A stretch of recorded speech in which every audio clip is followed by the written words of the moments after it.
ఇవాళ మన భగవద్గీత శ్లోకం తృతీయ అధ్యాయం కర్మయోగంలోని 34వ శ్లోకం. ఇంద్రియస్యేంద్రియస్యార్థే రాగద్వేషౌ వ్యవస్థితౌ తయోర్న వశమా గచ్చేత్ తౌ హ్యస్య పరిపంతినౌ. ఈ శ్లోకానికి అర్థం, ప్రతి ఇంద్రియానికి దాని దాని విషయాలపై ఆకర్షణ మరియు ద్వేషం సహజంగా ఏర్పడతాయి.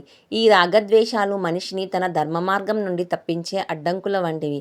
అందుకే జ్ఞానవంతుడు వాటి బాట పట్టకూడదు, వాటి వశంలోకి పోకూడదు.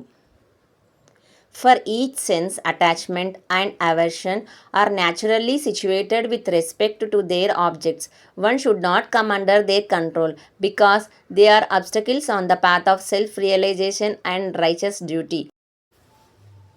ఈ శ్లోకం మనకు చెప్పే బోధ ఏమిటంటే, మన ఇంద్రియాలకు మనోజ్ఞ విషయాలలోకి ఆకర్షణ లేదా ద్వేషం సహజమే. కానీ ఆ భావాల వశం కాలేకుండా మన బుద్ధిని ఉపయోగించి నియంత్రించుకుంటేనే నిజమైన ధర్మ మార్గంలో ప్రయాణించగలము.